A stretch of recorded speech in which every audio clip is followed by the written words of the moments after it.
Hello everyone, मैं सुधा स्वागत करती हूँ आप लोगों का एक बार फिर से मेरे यूट्यूब चैनल पे। तो फ्रेंड्स, कैसे हैं आप लोग? आशा करती हूँ आप लोग बहुत अच्छे होंगे। और आज का वीडियो आप तो समझ गए होंगे टाइटल देख के कि आज हम किस बारे में बात करने वाले हैं। तो फ्रेंड्स, आज हम बात करने वाले हैं हरितालिका तीज व्रत के बारे में। तो फ्रेंड, ये हरितालिका तीज का व्रत जो है वो हमारे नॉर्थ इंडिया में बहुत ही धूमधाम से मनाया जाता है। सुहागन स्त्रियों का बहुत बड़ा त्योहार और व्रत है और इसे कुंवारी कन्याएं भी करती हैं। इसमें शिव जी और शिव परिवार की पूजा की जाती है। इसमें सुहागन स्त्रियां और कुंवारी स्त्रियां व्रत रखती हैं। कुंवारी स्त्रियां अपने अच्छे पति की कामना के लिए और सुहागन स्त्रियां अपने पति की लंबी आयु और अच्छी हेल्थ वेल्थ के लिए उनकी ये व्रत करती हैं।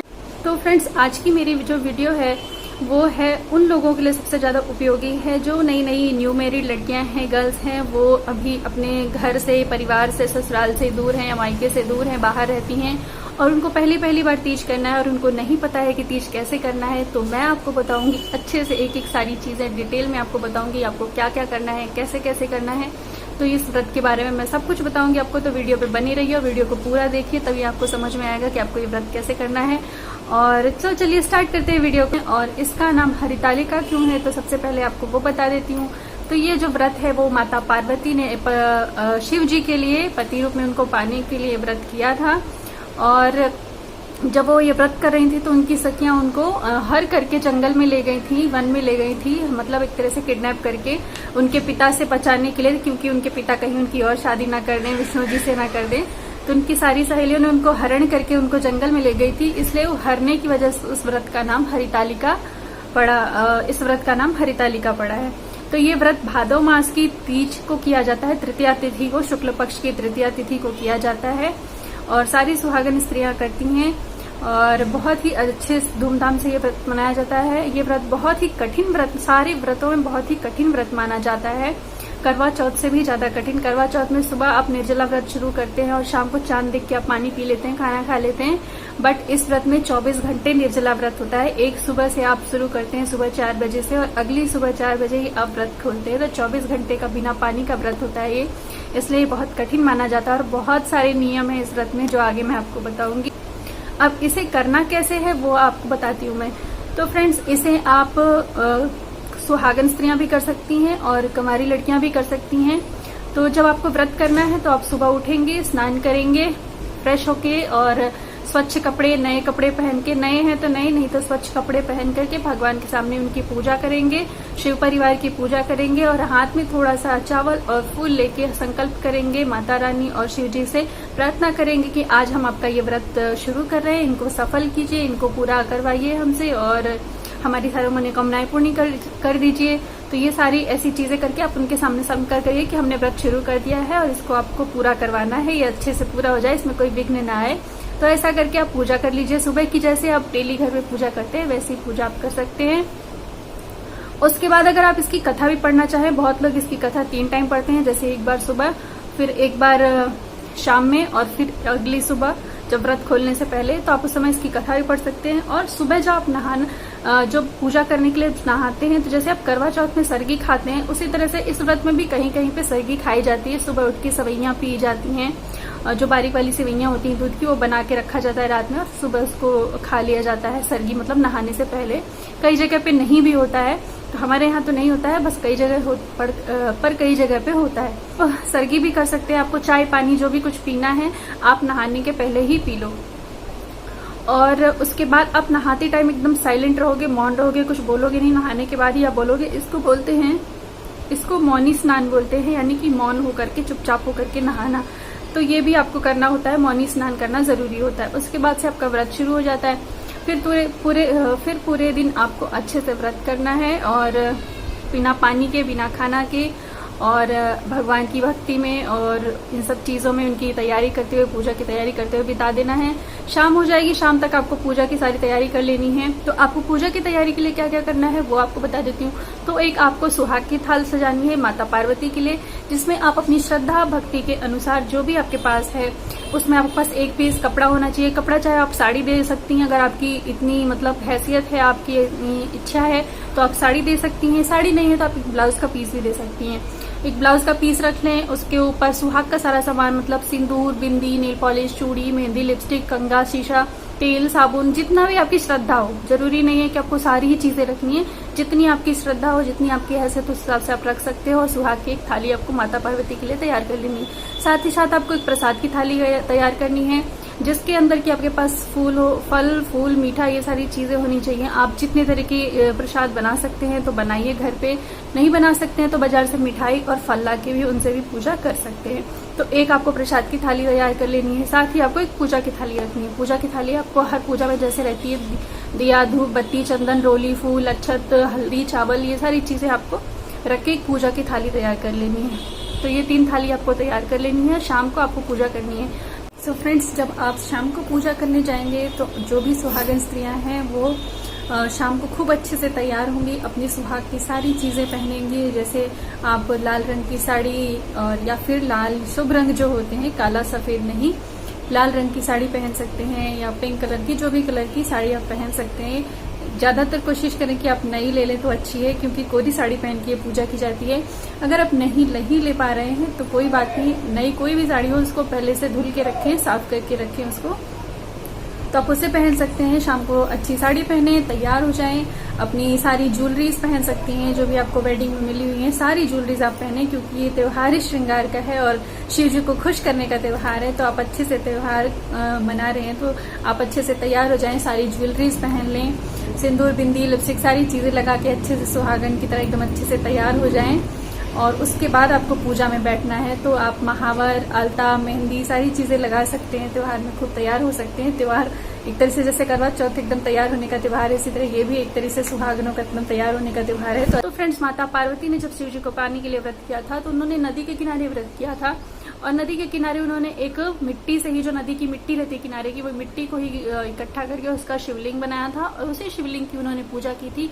तभी से ये प्रथा चली आ रही है कि आपको इस दिन शिवलिंग की, इस तरह से मिट्टी के बने शिवलिंग की पूजा करनी होती है। तो आप अगर आपका घर नदी के पास में है, आप गंगा जी के किनारे या कहीं नदी के पास रहते हैं, तो आप वहां से मिट्टी लाके उसके आप शिवलिंग बना सकते हैं। नहीं है तो आप घर के आसपास से स्वच्छ मिट्टी, जहाँ पे गंदगी ना हो, वहां से ऊपर की मिट्टी हटा के नीचे की मिट्टी लेके, वहां से मिट्टी लेके आप शिवलिंग बनाइए, उसको गीला करके पानी में, और उसको शिवलिंग आप बना लीजिए। और उसी शिवलिंग की आपको पार्वती और गणेश तीनों ही बना लीजिए, आप पूरा परिवार ही उनका बना लीजिए। और उन तीनों लोग की आपको पूजा करनी होती है। मिट्टी का आप शिवलिंग बना रहे हैं, आप किसी परात में या थाली में बना सकते हैं उसको, ताकि आप उस पर जल चढ़ाएं तो वो जल उसी थाली में ही रहे, बहे ना। तो इस तरह से आप मिट्टी का शिवलिंग बना सकते हैं। अगर आपको पार्वती जी नहीं बन रही है तो जो अर्घा होता है शिव जी का जो होता है, वो अर्घा बना देंगे तो उनको भी पार्वती जी ही माना जाता है। तो आप पार्वती जी की प्रतिमा नहीं बना पा रहे हैं तो खाली शिवलिंग बना के उनका अर्घा बना दीजिए, आप शिव पार्वती हो गई। और साथ में एक गोबर से या मिट्टी से ही गणेश जी का भी ऐसे एकदम ऐसे पिंड जैसा करके ऐसे बना सकते हैं, तो वो आपके गणेश जी बन जाएंगे, आप उनको पूजा कर सकते हैं। तो इस तरीके से उनको अपने सामने थाली या परात में जिसमें भी आपने बनाया, उनको एक बड़े पाटे पे या तखत पे रख लें, या जहां भी आप पूजा जमीन पे करना चाहते हैं तो चौक बना के और वहां पे कर सकते हैं, वहां पे रख लें। फिर उनको विधिवत स्नान कराना। तो जैसे हमारे घर में गेस्ट आते हैं और जैसे उनका आदर सत्कार करते हैं, बस उसी तरीके से समझ के आपको पूरा चीज करना है। पहले आते तो आप उनको क्या कराते हैं, पहले आप उनको हाथ धुलवाते हैं, आप उनको या फिर नहाने के लिए देते हैं, तो उन तरह से भगवान जी को नहलाना है, फिर उनको वस्त्र पहनाने हैं, फिर उनको तिलक करना है आपको, फिर उनको फूल, उनको सुगंधित करना है। स्प्रे डालते हैं ना तो मेहमानों को, दूसरे भगवान को फूल, अक्षत, ये सब चीजें चढ़ानी है, सुगंधित चंदन लगाना है और इस तरीके से चीजें चढ़ानी है। फिर आप उनको माला, फूल, बेलपत्र, ये सारी चीजें चढ़ाएंगे। फिर आप उनको खाने पीने के लिए मतलब भोग लगाएंगे और फिर उनको 5 सुपारी देंगे खाने के लिए, तो 5 सुपारी भी चढ़ाएं।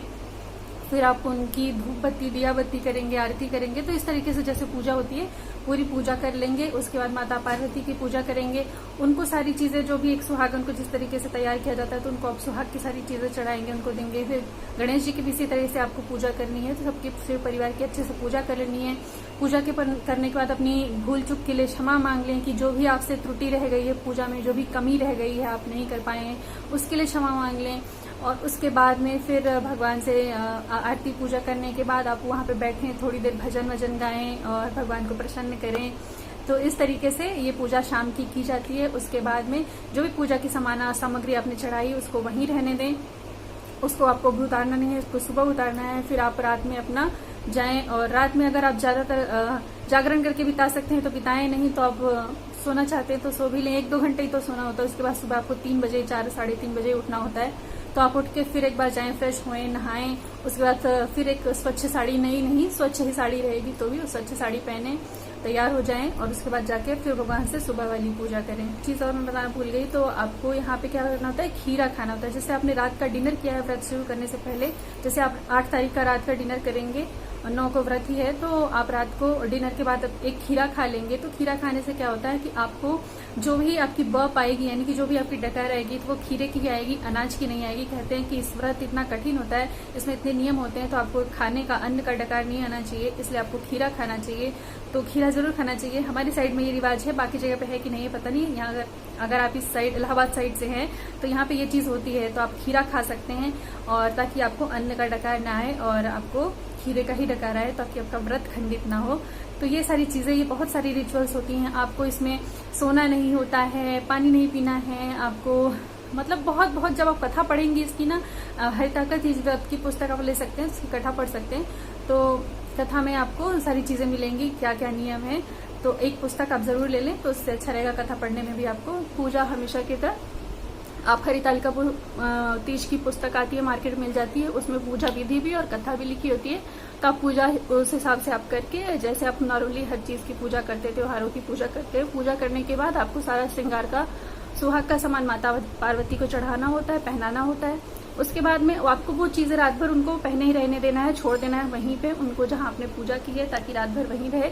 सुबह से आपको उसको उतार के पंडित को दान दे देना होता है। आपके जो भी पुरोहित या पंडित जी हैं आपके घर के, उनको दान देना ही है, तो मंदिर में आप दान कर सकते हैं। तो इस तरीके से आपको कर देना होता है। फल फूल प्रसाद मिठाई सब आप चढ़ा दें, पूजा हो जाए, उसके बाद उसको वहीं चढ़े रहने दें। अभी आपको प्रसाद नहीं बताया, प्रसाद आपको मॉर्निंग में पूजा खत्म होने के बाद ही बांटना है, उसको चढ़े रहने दे। बाकी कई जगहों पे क्या होता है कि रात में बहुत सारे खाना पकवान बनाए जाते हैं, पूड़ी पुआ कचौड़ी गुजिया, हर जगह के अपने अपने कल्चर होते हैं। तो आप इस तरीके से बनाया जाता है पूरी थाली, और वो शिव पार्वती जी के लिए पूरी थाली ढकी जाती है। थाली लगा के गिलास में पानी रख के उनको ढका जाता है कि वो रात में आएंगे और खाना खा के जाएंगे। तो इस तरीके से आप उनके लिए पूरी थाली लगा के रखते हैं कि रात में माता पार्वती और शिव जी आएंगे और फैमिली समेत आएंगे और खा करके जाएंगे। तो वहां पे थाली और गिलास में पानी ये सब करके ढका जाता है। और सुबह फिर जब आप उठते हैं सो के, तो फिर आप एक बार फिर जाते हैं और स्नान करते हैं। और आपको ये स्नान तभी करना होता है जब कौवा ना बोला रहे। कौवा मतलब कोई भी पक्षी, जो सुबह पक्षी चहकते हैं ना, सुबह होती है तो कोई भी पक्षी चहकने से पहले अंधेरा रहे, तभी आपको उठ जाना है। उठ के आपको फिर से एक बार स्नान करना है और वापस उसी जगह जहां आपने जाके शिवलिंग बना के पूजा की है, वहीं पे आपको सारी चीजें वापस से जो भी आपने चढ़ाई है रात भर की, वो सब हटा देनी है। वापस से उस पे नई चीजों के साथ, नए फूल माला, नए बेलपत्र, ये सारी चीजें चढ़ा के, अक्षत फूल हल्दी जो भी ये सब चढ़ा के पूजा आपको करनी है। उसके बाद में आपको वापस से एक बार कथा पढ़नी है तीज वाली, और उसके बाद आरती करनी है शिव परिवार की। और अब आरती हो जाए, सब कुछ हो जाए, उसके बाद में अपनी मनोकामनाओं के लिए प्रार्थना, अपने भूल चूक के लिए माफी मांगना, ये सारी चीजें करके भगवान से आपका सुहाग अच्छे से बना रहे, लंबी उम्र दे भगवान, आपके परिवार में खुशियां दे, सारी चीजें उनसे मना के उनका आशीर्वाद ले लें। उसके बाद घर के सब बड़ों का आशीर्वाद ले लें। पंडित जी के लिए दक्षिणा निकाल दें, पंडित जी को दान जो देना है, क्योंकि पूजा पंडित जी कराते हैं। अक्सर हम लोग पंडित जी को घर पे बुला नहीं पाते हैं, इसलिए पंडित जी की दक्षिणा कट तो नहीं सकती, उनका धन, उनका हक तो उनको देना ही पड़ेगा। तो आप उनके लिए दक्षिणा निकाल दें। उनके भोजन, आप उनको तुरंत भोजन भी नहीं करा सकते बुला के उस समय पे 4 बजे सुबह, तो उनके हिस्से का खाना यानी दक्षिणा, यानी चावल, दाल, हल्दी, नमक, आटा, सब्जी में आलू, मिर्ची, ये सारी चीजें, प्याज लहसुन नहीं, ये सारी चीजें आप निकाल के पंडित जी के अलग दक्षिणा निकाल दें।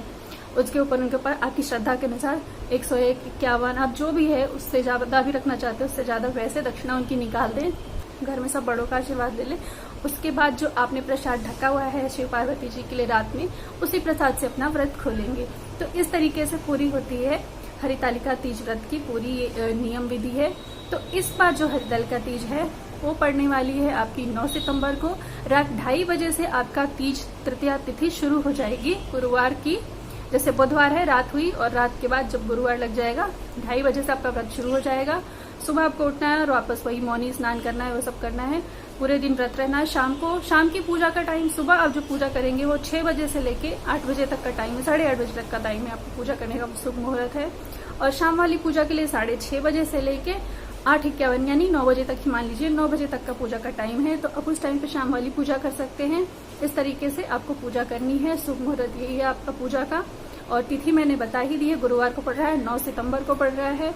तो आप अच्छे से मना सकती हैं। तो आई होप कि जो कन्याएं, जो स्त्रियां पहली बार तीज करेंगी और अपने घर से दूर रहेंगी और उनको बताने वाला कोई नहीं है, सासू माँ नहीं है या मम्मी नहीं है, तो आपको हर एक चीज कैसे करना है, किस तरीके से करना है, तो आई होप कि आप लोगों को अच्छे से समझ में आ गया होगा और मेरी वीडियो से आपको फायदा होगा और आप लोग अच्छे से आसानी से अपनी पूजा कर पाएंगे। तो वीडियो थोड़ी भी अच्छी लगी है तो लाइक शेयर कर दीजिए, चैनल पे नए आए हैं तो सब्सक्राइब कर लीजिए, बेल आइकन को प्रेस, और इसी तरह अच्छी वीडियोस देखने के लिए मेरे चैनल पे बने रहिए। चैनल को लाइक और शेयर करना बिल्कुल ना भूलें। तो चलिए वीडियो को भी लाइक शेयर कर दीजिए और मिलूंगी मैं आप लोगों के साथ नेक्स्ट ब्लॉग में। तब तक के लिए thank you so much, bye bye.